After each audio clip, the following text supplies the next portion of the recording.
Hello and welcome to online school India for library science. आज एक बार फिर से आपका online school India for library science में जोरदार स्वागत है।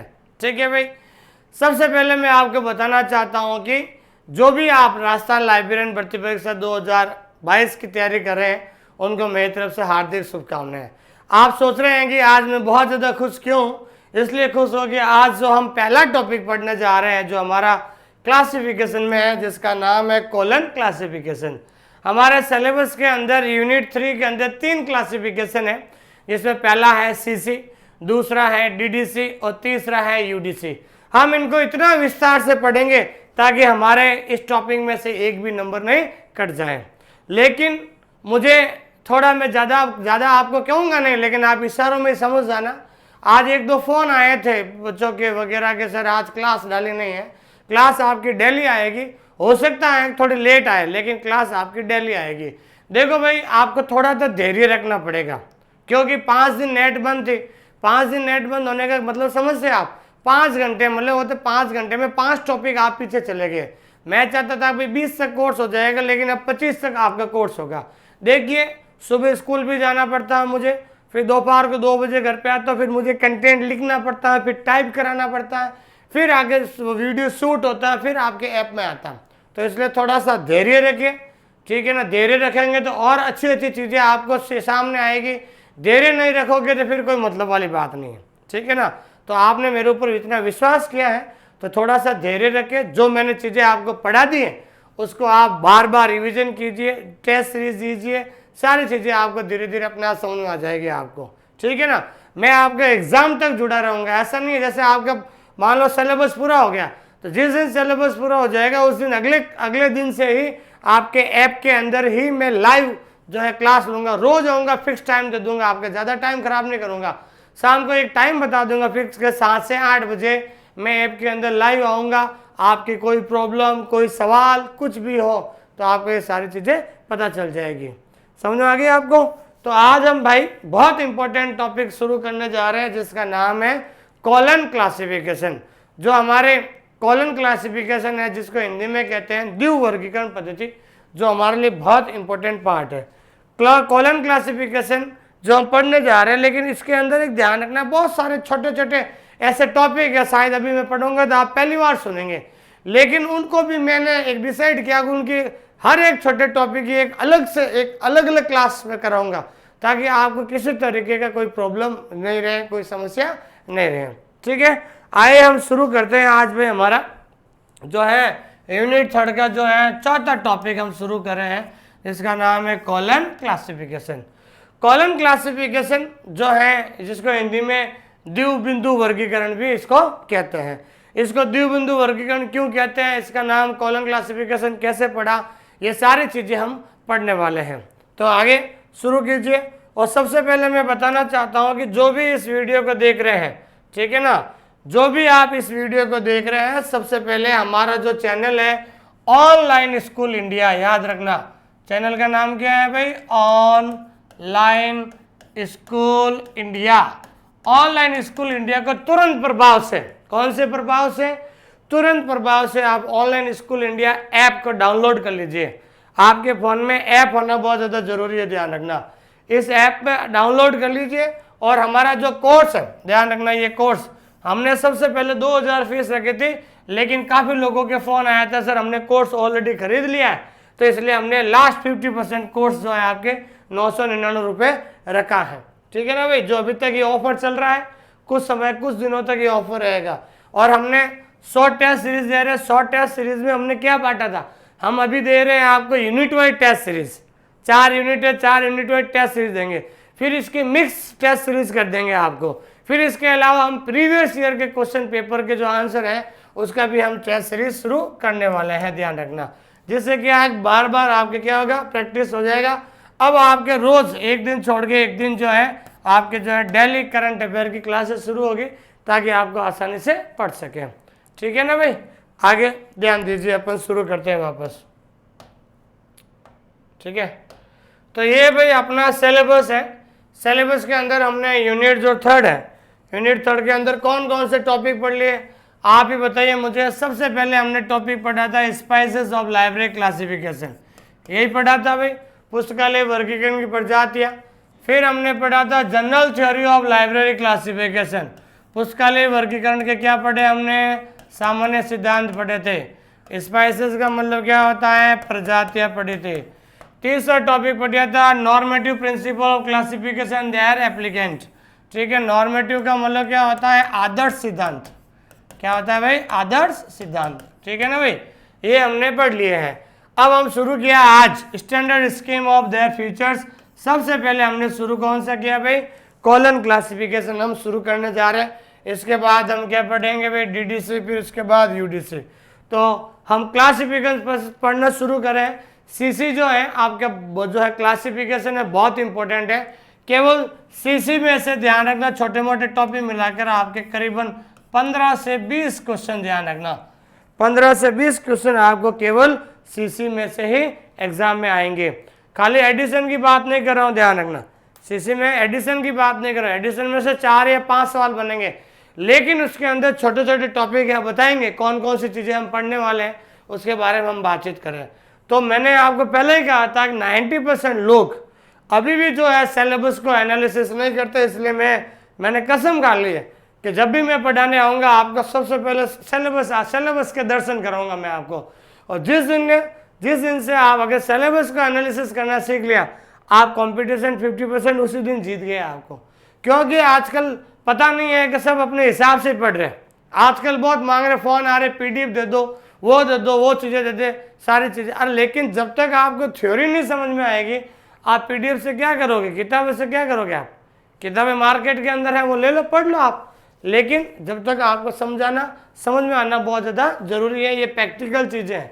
इस बार जो है राहें जो आसान नहीं है, ध्यान रखना। आपका सिलेक्शन सिर्फ और सिर्फ सेकंड पेपर पर ही आधारित है। पहला जो पेपर है बिल्कुल एवरेज होगा, 60 से 70 सवाल के बीच में होगा, ध्यान रखना। कुछ कह रहे हैं साइकोलॉजी की क्लासेस शुरू करो, कुछ लोग कह रहे हैं भाई आपके क्या बोलते हैं इंडिया वर्ल्ड जी की क्लास करो। कहाँ से शुरू करें भाई, टॉपिक भी नहीं है तो कहाँ से शुरू करें। इसलिए मैंने आपको आज मैं बता रहा हूँ, आप राजस्थान जी के और करंट अफेयर पर ध्यान दीजिए, उसमें ज़्यादा आप फोकस कीजिए, आप उसी से आपकी जीत हो जाएगी, ध्यान रखना आप, ठीक है भाई। आज हम सिलेबस का जो है आप क्लासिफिकेशन शुरू करें, जिसका नाम क्या है भाई, कॉलन क्लासिफिकेशन। जो भी मेरे इस वीडियो को देख रहे हैं, आप कभी भी इस पर मैसेज कर लीजिए, फ़ोन ना करें, केवल मैसेज ही करिए, ध्यान रखना, ठीक है। आइए हम शुरू करते हैं भाई अपना टॉपिक, ठीक है। टॉपिक का नाम क्या है भाई हमारे, कॉलन क्लासिफिकेशन। इसको हम क्या कहते हैं, द्विबंधु वर्गीकरण। और आप जो भी इस वीडियो को देख रहे हैं, कॉलन क्लासिफिकेशन कम से कम आपके सारे टॉपिक मिलाकर 5 घंटे का टॉपिक है। कितने घंटे का है, 5 घंटे का टॉपिक है, ध्यान रखना। इसलिए मैं ध्यान रखना, इसके 3, 4, 5 पार्ट बनेंगे, करीबन 5 पार्ट में, जो 5 भाग में मैं पढ़ाने जा रहा हूँ। इसका पहला भाग आज मैं ये पढ़ाने जा रहा हूँ, ध्यान रखना। इस टॉपिक के करीबन आपके ध्यान रखना 5 पार्ट, 5 भाग बनने वाले हैं, करीबन 1-1 घंटे के। इसलिए आपको बता देता हूँ 5 भागों में ये पूरा होगा। लेकिन 5 भाग पढ़ने के बाद ये हो जाएगा कि इसके अंदर से कम 15 से 20 क्वेश्चन इसके अंदर बनेंगे। कैसे बनेंगे, ध्यान दीजिए। सबसे पहले हम बात करते हैं कॉलन क्लासिफिकेशन, जिसका निर्माण किसने किया था भाई, रंगनाथन ने किया था। यूँ भी पूछ सकते हैं भाई कॉलन क्लासिफिकेशन पद्धति का निर्माण किसने किया, रंगनाथन ने किया। या द्विबंधु वर्गीकरण के जनक कौन है, जनक भी कौन है भाई, रंगनाथन भी है। फिर हम बात करते हैं कॉलन क्लासिफिकेशन के कुल कितने एडिशन है भाई, 7 एडिशन है। कितने एडिशन है भाई, 7 एडिशन है। तो आज हम जो है सबसे पहले जो है कॉलन क्लासिफिकेशन के जो अलग अलग 7 एडिशन है, उन 7 एडिशन के बारे में पढ़ने जा रहे हैं।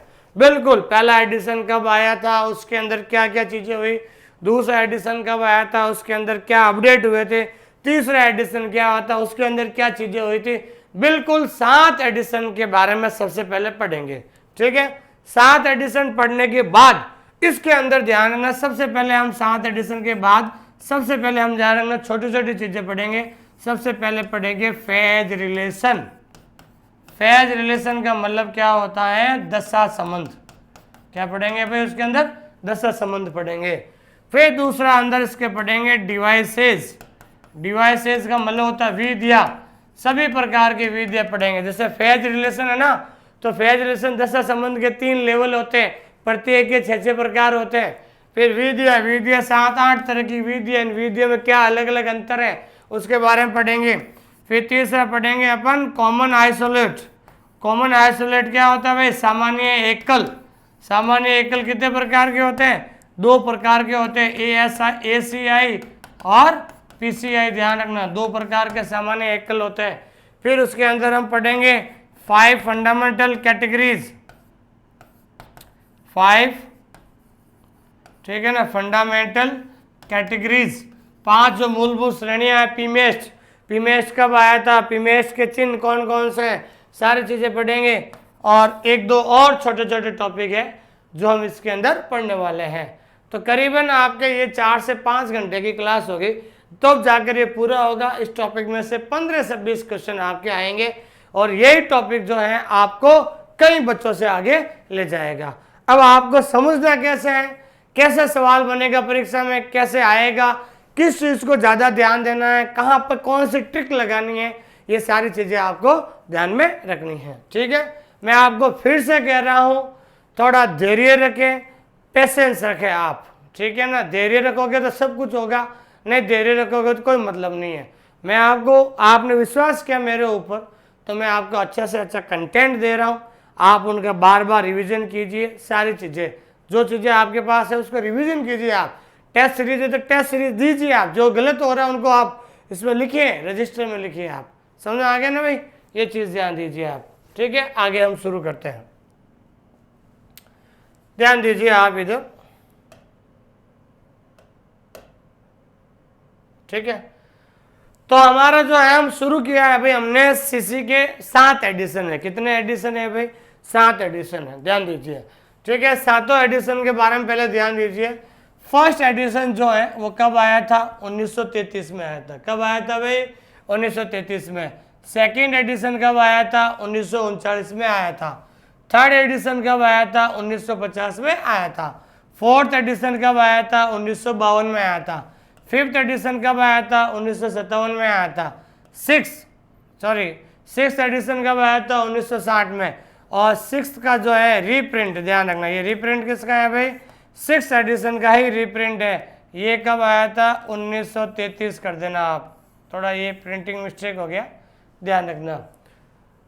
6th एडिशन तो आया 1960 में, उसके 3 साल बाद 6th एडिशन का जो क्या आ गया भाई? रीप्रिंट आ गया था 1963 में। और 7वां एडिशन कब आया था? 1987 में आया था। सबसे पहले तो आपको आज यही काम करना है कि जो 7वां एडिशन है ये कौन कौन से साल में आया था, इन सालों कौन कौन से सन में आया था, ये सारे वर्ड्स आपको याद करना होगा। 33, 39, 50, 52, 57, 60 और रीप्रिंट, 6ठे का रीप्रिंट, ध्यान रखना। ये रीप्रिंट कौन सा एडिशन का है भाई?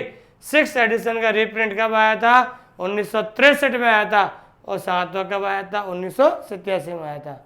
आज किसी ने कहा था कि सर आप जो पढ़ाते समय लाल लाल बहुत ज़्यादा कर लेते हो, इसलिए PDF में हमें दिखाई नहीं देता। कोई बात नहीं, आज से मैं जो है ये लाल लाल पकड़ना ज़्यादा बंद कर दूंगा मैं आपको, ठीक है ना। लेकिन ये है कि जब आप वीडियो देख रहे हो ना, उस समय साथ साथ आप नोट्स लिख लो आप, ठीक है। उसके बाद आपको लगता है कि कुछ और देखना है तो देख लीजिए, लेकिन मैं आज से बिल्कुल ज़्यादा लाल लाल नहीं करूँगा आपके अक्सर। लेकिन नियम तो ये कहता है कि वीडियो आपके सामने है तो आप थोड़ा पॉज कर दीजिए, उसके बाद आप नोट्स बनाइए, ठीक है ना। ताकि क्या है कि आपको दोबारा, नहीं तो आप वीडियो देख रहे हैं फिर आप लिख रहे हो नोट्स, मज़ा नहीं आएगा। साथ साथ नोट्स बनाइए, इससे क्या है कि आपको साथ साथ याद भी हो जाएगा। एक मैं बोल रहा हूँ आपको, एक आप लिख रहे हो, तो करीबन 50% चीज़ें उस समय याद हो जाएगा, ध्यान रखना। तो सबसे पहले आपके 7 एडिशन है। पहला एडिशन है 1933, सेकेंड एडिशन है 1939, तीसरा एडिशन है 1950, चौथा है 52, पाँचवा 57, छठा है 60 और उसके बाद 6ठे एडिशन का रीप्रिंट आया था 63 में और 7वां कब आया था? 1987 में, ठीक है भाई।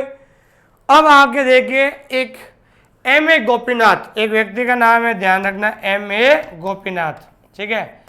M.A. गोपीनाथ ने क्या किया? सीसी के जो सारे एडिशन है, ध्यान रखना, M.A. गोपीनाथ ने सीसी के सारे एडिशन को 3 वर्जन में बांट दिया गया। कितने वर्जन में बांट दिया भाई? 3 वर्जन में, ठीक है ना भाई, 3 वर्जन में बांट दिया गया। सीसी के सभी एडिशन को 3 वर्जन में बांट दिया गया। कौन से 3 वर्जन है? पहला वर्जन कौन सा है? अपरिवर्तनीय पक्षात्मक पद्धति, जिसे हम कहते हैं रिजिडली फेसेटेड स्कीम कहते हैं। क्या कहते हैं भाई? रिजिडली फेसेटेड स्कीम हम उसको कहते हैं, ठीक है ना। 3 वर्जन हो गए, हमने प्रजातियों में भी पढ़ा था, ठीक है। तो M.A. गोपीनाथ साहब ने सभी सीसी के 7 एडिशन को 3 वर्जन में बांट दिया गया। पहला वर्जन का नाम क्या है भाई? अपरिवर्तनीय पक्षात्मक पद्धति, जिसमें कौन कौन सा आता है? फर्स्ट आता है, सेकंड आता है और थर्ड आता है, ठीक है। दूसरा जो है, जिसके अंदर ध्यान रखना आपका चौथा एडिशन, 5वां और 6ठा एडिशन, दूसरा वर्जन आपके हैं जिसको हम कहते हैं लगभग मुक्त पक्षात्मक वर्ग पद्धति।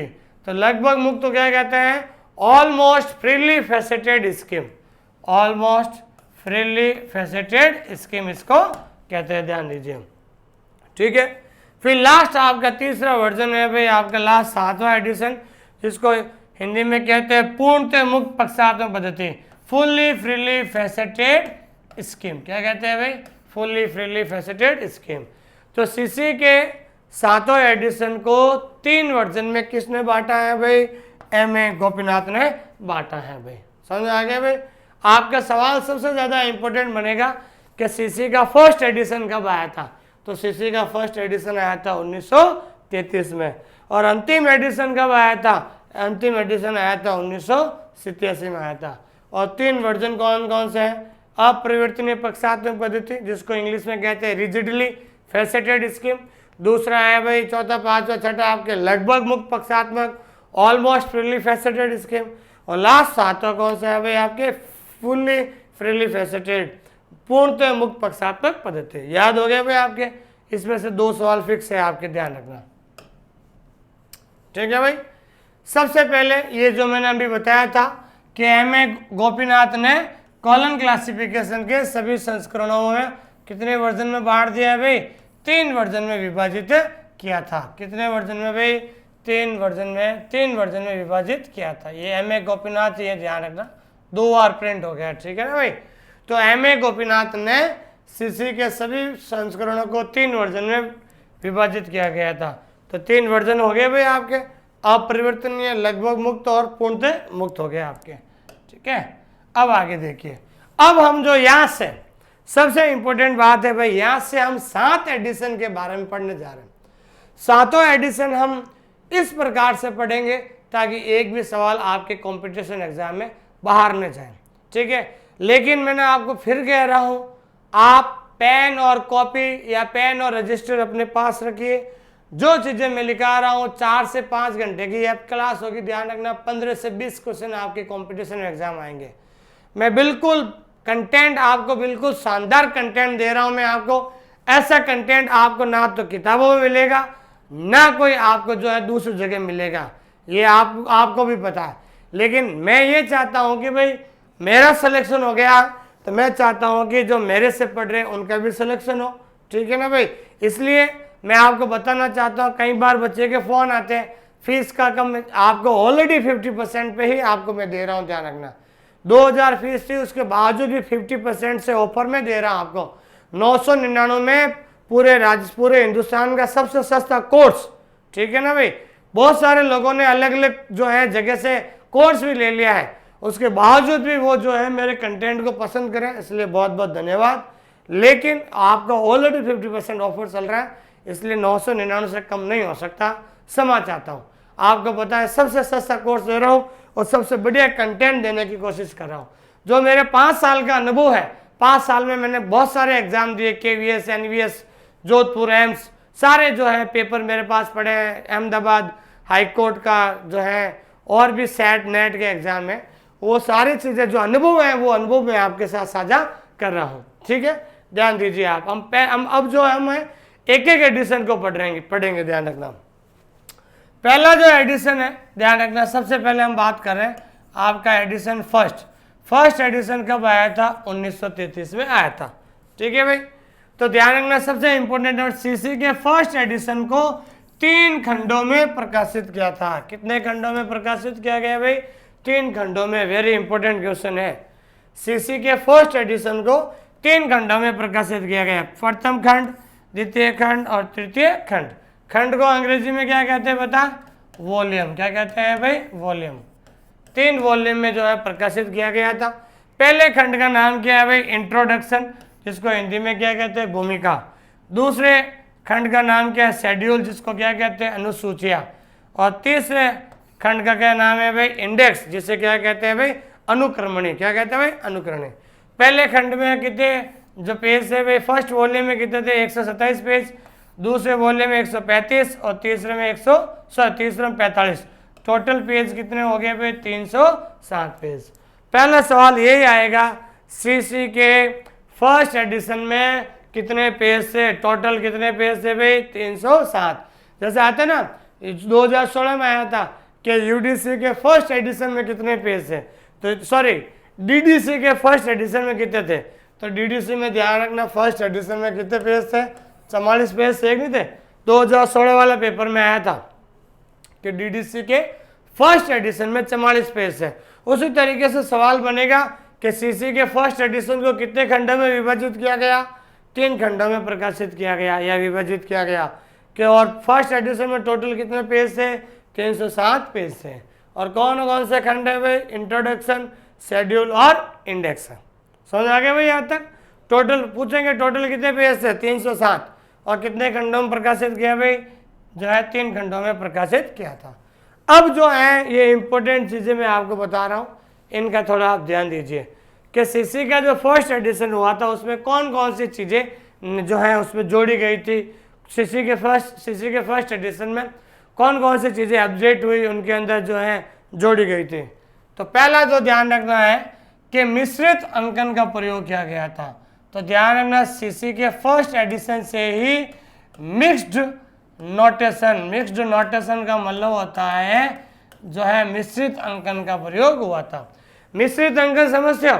वैसे अंकन का हमारा अलग से टॉपिक है, उसको पढ़ेंगे। अंकन 2 प्रकार के होते हैं, एक तो होता है शुद्ध अंकन और एक होता है मिश्रित अंकन। मिश्रित अंकन का मतलब होता है जिसके अंदर 1 2 3 ये भी आ जाता है, 4 5, ठीक है ना भाई, नंबर भी आ जाता है, जिसमें ABCD भी आ जाती है आपके, ठीक है ना, जिसके अंदर बड़ी ABCD भी आ जाती है, ABCD ये योजक चिन्ह हो गए, जिसके अंदर स्टार का, ठीक है ना, कोमा का, सेमीकोलन का, कोलन का, ऐसे आप पढ़ोगे ना आप, तो करीबन आपके 7वें एडिशन में जाओगे तो करीबन आपके जो है 74, ठीक है ना भाई, 74 जो है अलग अलग चिन्ह का प्रयोग होता है। तो ध्यान रखना, आप वो अब 7वें एडिशन आएंगे तो इसके बारे में पढ़ेंगे। तो ध्यान रखना, ये मैं बताना चाहता हूँ। तो ये इसमें मिक्स्ड का मतलब होता है मिश्रित, सभी तरह के अंकन जो है किसका प्रयोग कहाँ पर हुआ था? सीसी के फर्स्ट एडिशन में शुरू हो गया था। द्विबंधु योजक चिन्ह का प्रयोग किया गया। तो ध्यान रखना, सीसी के फर्स्ट एडिशन में ही कॉलन का प्रयोग हुआ था। द्विबंधु का मतलब कॉलन का। तो जब से कॉलन का प्रयोग हुआ इसलिए तो इसका नाम क्या रखा गया? कॉलन क्लासिफिकेशन रखा गया था। तीसरा ध्यान रखना, सामान्य एकल, जिसको अंग्रेजी में क्या कहते हैं भाई? Common isolate. कॉमन आइसोलेट के लिए रोमन लघु अक्षर, रोमन लघु अक्षर को अंग्रेजी में कहते हैं रोमन स्मॉल लेटर, ठीक है ना भाई, इसको अपन कहते हैं छोटी ABCD, ए से लगा के जेड तक।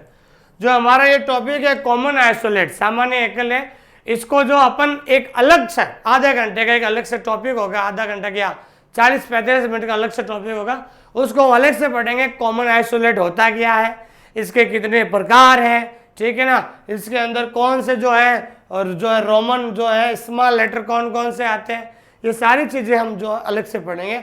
आपको इतना ध्यान रखना है कि कॉमन आइसोलेट के लिए रोमन लघु अक्षर, रोमन स्मॉल लेटर का प्रयोग किया गया था। पहले ही एडिशन में ध्यान रखना, कॉमन आइसोलेट के लिए जो है रोमन स्मॉल लेटर का प्रयोग किया गया। चौथा वेरी इंपॉर्टेंट, विधिया डिवाइसेस। विधि कौन सा भाई? भौगोलिक। भौगोलिक का मतलब होता है ज्योग्राफिकल डिवाइस। GD का मतलब क्या होता है? ज्योग्राफिकल डिवाइस, भौगोलिक विधि। काल विधि, काल विधि का मतलब CD का मतलब क्रोनोलॉजिकल डिवाइस हो गया। फिर आगे विषय विधि, विषय विधि का मतलब सब्जेक्ट डिवाइस हो गया। फिर आता है वर्ण विधि, वर्ण विधि का मतलब अल्फाबेटिक डिवाइस हो गया। ये विधियों का जो प्रकार है हम बिल्कुल अलग से पढ़ेंगे, जिससे क्या होगा, आपको आसानी से याद हो जाएगा। क्योंकि अभी आपको इंट्रोडक्शन दे रहे हैं। अभी मान लो कि अगर मैं इसको अभी से यहाँ सारी चीज़ें बीच में भी दिया पढ़ाना शुरू कर दूँ, या फिर ये कॉमन आइसोलेट दो प्रकार के होते हैं, एएस आइन पीसी नहीं एसी आइन पीसी आइन, enter rising and post rising, तो आप बिल्कुल जो है क्या हो जाओगे, आप कंफ्यूज हो जाओगे। इसलिए ध्यान रखना, अपन सबसे पहले 7 एडिशन पढ़ रहे हैं और 7 एडिशन की अलग अलग हम विशेषताएं पढ़ रहे हैं, ठीक है ना भाई। तो मैं आपको जो है इस टॉपिक, एक लाइब्रेरी साइंस एक टेक्निकल सब्जेक्ट है, उस टेक्निकल सब्जेक्ट के हिसाब से पढ़ाने की कोशिश कर रहा हूँ, ठीक है ना। अभी बीच में ये शुरू आपके मन में प्रश्न आएगा, प्रश्न है कि सर ये कॉमन आइसोलेट क्या होता है, डीवाई विद्या क्या होती है, फिर अगला जो टॉपिक है दशा संबंध को कहते हैं फेज रिलेशन, फेज रिलेशन का भी प्रावधान किया गया। अब आपके मन में बैठेगा सर फेज रिलेशन क्या होता है, तो आपको ये फेज रिलेशन, डिवाइसेस, ये सामान्य एकल, इन सब का अलग अलग टॉपिक विस्तार से समझाएंगे ताकि आपको किसी प्रकार का कोई डाउट नहीं रहो।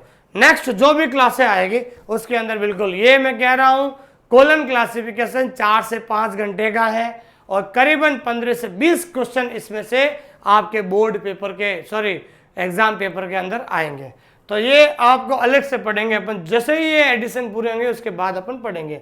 फिर आगे है भाई ग्रंथांक। ग्रंथांक का मतलब क्या होता है, बुक नंबर निर्माण की प्रक्रिया व्यक्त की गई। ग्रंथांक का मतलब होता है बुक नंबर, जिसको शुद्ध हिंदी में क्या कहते हैं, पुस्तक संख्या। ग्रंथांक एक लाइब्रेरी से, बुक नंबर का मतलब हिंदी में पुस्तक संख्या होता है, लेकिन शुद्ध लाइब्रेरी साइंस में इसको हिंदी में क्या कहते हैं, ग्रंथांक। क्या कहते हैं भाई, ग्रंथांक या ग्रंथ संख्या भी कह सकते हैं, ग्रंथांक कहते हैं। ये ग्रंथांक का भी अलग टॉपिक है, मैंने अभी बताया नहीं, भूल गया था मैं, ध्यान रखना। ये 5 टॉपिक मैंने कहा था आपको, 5 इंटरवल, इसके बाद जो है बुक नंबर, ठीक है भाई। बुक नंबर का मतलब होता है पुस्तक संख्या। पुस्तक संख्या के अंदर भी 8-9 एलिमेंट होते हैं, तत्व होते हैं। तो ये बहुत ही छोटे छोटे टॉपिक है, ठीक है ना, जिसको हम बिल्कुल विस्तार से पढ़ेंगे तो ही आपको समझ में आएगा, ठीक है ना भाई। तो आपको इतना सा ही ध्यान रखना है अब कि फर्स्ट एडिशन में क्या क्या अपडेट चीज़ें हुई थी। कि सर फर्स्ट एडिशन में मिश्रित अंकन का प्रयोग हुआ, फर्स्ट एडिशन में कोलन चिन्ह का प्रयोग हुआ, फर्स्ट एडिशन में कॉमन आइसोलेट के लिए रोमन लघु अक्षर का प्रयोग हुआ, फर्स्ट एडिशन में वीडियो की व्यवस्था हुई, फर्स्ट एडिशन में दशा संबंध का प्रावधान किया गया। ध्यान रखना, दशा संबंध का प्रावधान किसमें हुआ, फर्स्ट एडिशन में। और फर्स्ट एडिशन में आपके ध्यान रखना पुस्तक संख्या निर्माण की प्रक्रिया भी व्यक्त की गई। इतने सारे पॉइंट हैं। अब सवाल कैसे बनेगा, कि सवाल ये बनेगा कि भाई द्विबंधु मतलब कोलन जो चिन्ह है, कोलन योजक चिन्ह का प्रयोग कौन से एडिशन में शुरू हुआ था, तो कोलन चिन्ह का प्रयोग फर्स्ट एडिशन में शुरू हुआ था। मिश्रित अंकन का प्रयोग कौन से एडिशन में शुरू हुआ, तो मिश्रित अंकन का भी पहले एडिशन में शुरू हुआ था। समझ आएंगे भाई। दशा संबंध का प्रावधान कौन से एडिशन में हुआ, तो दशा संबंध का प्रावधान पहले एडिशन में हुआ था, ठीक है भाई। तो ये पॉइंट आप अच्छी तरह से लिख लीजिए इसमें इस प्रकार से, और इनको अपन अलग अलग पढ़ेंगे, सारी चीजें समझ में आ जाएगी, ठीक है ना भाई। आगे ध्यान दीजिए, ठीक। तो देखिए अपन फर्स्ट एडिशन अपने अच्छी तरीके से समझ में आ गया आपको। फर्स्ट एडिशन को जो है 3 खंडों में विभाजित किया गया। सीसी के फर्स्ट एडिशन को 3 खंडों में विभाजित किया गया था, और सीसी के फर्स्ट एडिशन में कितने पेज थे, टोटल 307 पेज थे। आज हम बात करते हैं सेकेंड एडिशन, और सेकेंड एडिशन हमारे कब आया था, 1939 में आया था। इसके बारे में देखिए इसके अंदर क्या विशेषता है। इस एडिशन में विषय वर्गीकरण करने के लिए 5 मूलभूत श्रेणियां, जिसको अंग्रेजी में कहते हैं 5 फंडामेंटल कैटेगरीज की अवधारणा का विकास हुआ था।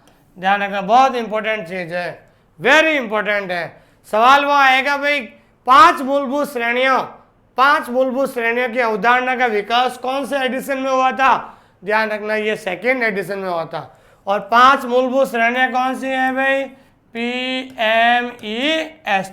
ध्यान रखना, क्या है भाई, पीमेस्ट है। क्या है भाई, पीमेस्ट है।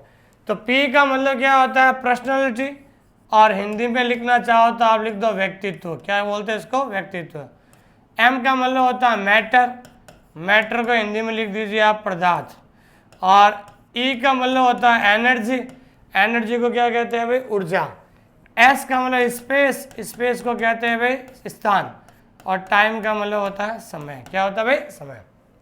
तो इस एडिशन में विषय का वर्गीकरण करने के लिए 5 मूलभूत श्रेणियों की अवधारणा का विकास किया गया। कितने भाई? 5। तो 5 मूलभूत श्रेणियां कौन सी है? पीमेस्ट है। कौन सी है भाई? पीमेस्ट। ध्यान रखना, पी का मतलब पर्सनालिटी, एम का मतलब मैटर, ई का मतलब एनर्जी, एस का मतलब स्पेस और टी का मतलब टाइम। याद कर लेना भाई, सवाल वहां पर आएगा भाई 5 मूलभूत श्रेणियों का विकास की अवधारणा, अवधारणा का विकास कौन से एडिशन में हुआ? सेकेंड एडिशन में हुआ था। और क्या हुआ था सेकेंड एडिशन में? ध्यान दीजिए, ग्रीक अक्षर डेल्टा का प्रयोग शुरू हुआ था। वेरी इंपॉर्टेंट, ये रहा भाई डेल्टा का चिन्ह, ध्यान रखना। सवाल आएगा कि ग्रीक अक्षर डेल्टा का प्रयोग कौन से एडिशन में हुआ था? दूसरे एडिशन में हुआ था। ध्यान रखना, इसे 4 भागों में विभाजित किया गया। सवाल आएगा कि सेकेंड एडिशन को कितने भागों में विभाजित किया गया? 4 भाग। पहला कौन सा भाग है? Rules for classification. कौन सा भाग है भाई? Rules for classification. दूसरा कौन सा है? Schedules of main class. तीसरा कौन सा है? इंडेक्स। चौथा है examples for classic device with class number. ठीक है ना भाई? तो ध्यान रखना, फर्स्ट एडिशन को 3 खंडों में विभाजित किया गया, इंट्रोडक्शन, शेड्यूल्ड और इंडेक्स। लेकिन सेकेंड एडिशन को कितने भागों में बांटा गया? 4 भागों में। Rules for classification, schedules for main class, index और examples for classic device with class number. ध्यान रखना, इस एडिशन में 2 ही सवाल बनते हैं आपके। पहला सवाल तो ये बनेगा कि 5 फंडामेंटल कैटेगरीज, 5 मूलभूत श्रेणियों की अवधारणा का विकास कौन से एडिशन में हुआ? सेकेंड एडिशन में हुआ। और दूसरा सबसे इंपॉर्टेंट सवाल यही बनेगा कि ग्रीक अक्षर डेल्टा का प्रयोग कौन से एडिशन में हुआ था भाई? सेकेंड एडिशन में हुआ था। समझ आ गया आपको यहाँ तक? 2 एडिशन। कोई तकलीफ है तो आप जरूर मैसेज कर देना, ठीक है ना? आगे देखिए, तीसरा एडिशन जिसके बारे में बात कर रहे हैं, ये कब आया था आपके? 1950 में आया था। तीसरे एडिशन में आप बहुत इंपॉर्टेंट चीजें ध्यान रखना कि तीसरे एडिशन में ये ध्यान रखना कि प्रत्येक मूल वर्ग के लिए पक्ष परिसूत्र का मतलब होता है फैसेट फॉर्मूला की व्यवस्था की गई। वेरी इंपॉर्टेंट है, परीक्षा में सवाल आएगा कि कौन से एडिशन में फैसेट फॉर्मूला की व्यवस्था की गई। फैसेट फॉर्मूला समझते हो? जैसे कोई सब्जेक्ट है, जैसे एजुकेशन है, ठीक है ना भाई? अब एजुकेशन का फैसेट फॉर्मूला क्या होगा? पी, फिर उसके बाद P2, इस तरीके से P3, इस तरीके से अपन जो है इसको बांट देते हैं हर सब्जेक्ट को, ठीक है ना? आपको 3 या 4 जो है फैसेट फॉर्मूला याद करना पड़ेगा, मैं बता दूंगा। एक तो एजुकेशन सब्जेक्ट का, एक लाइब्रेरी साइंस का, 1-2 और बता दूंगा मैं आपको। उस फैसेट फॉर्मूले को 4 मैंने इंपॉर्टेंट लगाए हैं, वो आपको ऑब्जेक्टिव बता दिए जाएंगे। तो आपको प्रत्येक मूल वर्ग के लिए फैसेट फॉर्मूला की व्यवस्था किसके लिए की गई? थर्ड एडिशन में की गई थी। ध्यान रखना, समझ आ गया भाई? हर एक सब्जेक्ट का फैसेट निकाल के वो आपको बताएंगे, ठीक है? इष्ट भाषा एवं साहित्य, फेवर्ड लैंग्वेज एंड लिटरेचर के लिए डैश का प्रयोग किया गया। किसका प्रयोग किया गया भाई? डैश का प्रयोग किया गया था, ठीक है ना?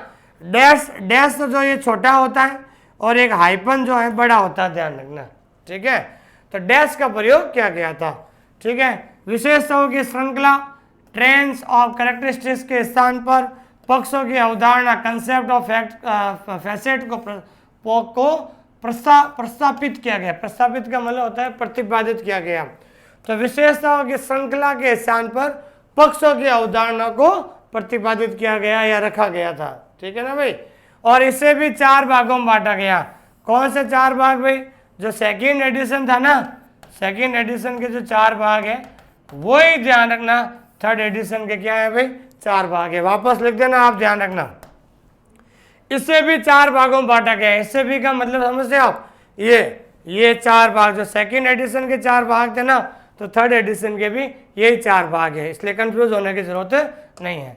तो आप वापस लिख देना उसके अंदर जो सेकेंड एडिशन वाले हैं। इसमें हाइफन का प्रयोग हुआ था। वेरी इंपॉर्टेंट क्वेश्चन है भाई, वेरी इंपॉर्टेंट क्वेश्चन है। सवाल आएगा कौन से एडिशन में हाइफन का प्रयोग हुआ था? तो आपको ध्यान रखना तीसरे एडिशन में हाइफन का प्रयोग हुआ था। कौन से एडिशन में? तीसरे एडिशन में। कौन से एडिशन में? मूल वर्ग के लिए पक्ष परिसूत्र फेसेट फॉर्मूला, इसको भी आप इंपॉर्टेंट लगा दीजिए, आप ध्यान रखना। कौन से एडिशन में? Facet formula. फेसेट फॉर्मूला का मतलब समझते हो भाई आप? पक्ष जो है परिसूत्र, कौन सा है भाई? पक्ष परिसूत्र जो है इसमें प्रयोग किया गया, ध्यान रखना। पक्ष परिसूत्र का मतलब होता है फेसेट फॉर्मूला की व्यवस्था कौन से एडिशन में हुई? तीसरे एडिशन में हुई थी। और हाइफन का प्रयोग किस में किया जाता है? तीसरे एडिशन में किया जाता है। और डैश का प्रयोग भी फेवर्ड लैंग्वेज और लिटरेचर के लिए डैश का प्रयोग भी किसके लिए होता है भाई? तीसरे एडिशन में होता है। ठीक है भाई, तो अभी आज हमारा जो ये पहला जो है पार्ट बना है अभी तक, ठीक है ना। कंटेंट लिख रहा हूं मैं क्योंकि अगला जो पार्ट है थोड़ा सा बड़ा होने वाला है। आज थोड़ा लेट आना पड़ा, थोड़ा बिजी हो गया था, इसमें सारी चीज़ें लिखनी पड़ती है। लेकिन कल से आपके जो टाइम, रोज़ आपका एक वीडियो आ जाएगा, उसकी PDF आ जाएगी, और जैसे टॉपिक खत्म होगा उसके आपके क्या आ जाएंगे? टेस्ट सीरीज डाल दिए जाएंगे। ठीक है दोस्तों, उम्मीद करता है तीनों एडिशन आपको बिल्कुल समझ में आया होगा। बार बार रिवीजन कीजिए आप, सारे नोट्स आपके कॉपी में होना चाहिए, ध्यान रखना। अगर आप कॉपी में लिख रहे हो तो आपको एक बार देख ले, सारी चीज़ें बार बार रिवीजन कीजिए। एक बार मैं क्या कह रहा हूँ, ये टोटल आपके 45 घंटे का कोर्स है, सिर्फ 45 घंटे का कोर्स है। रोज भी 2 घंटे अगर आप करते हो तो 22 दिन के अंदर आपका सिलेबस पूरा हो जाता है। किस दिन के? 22 दिन के अंदर आपका सिलेबस पूरा हो जाएगा। उसके बाद रिवीजन का टाइम है, और रिवीजन आपका जैसे ही सिलेबस पूरा होगा आपके रोज 50 क्वेश्चन लेकर आएंगे, और बिल्कुल सारे 50 क्वेश्चन लाइव लेकर आएंगे, ताकि जो है आप भी देखोगे आपको कितने क्वेश्चन आ रहे हैं।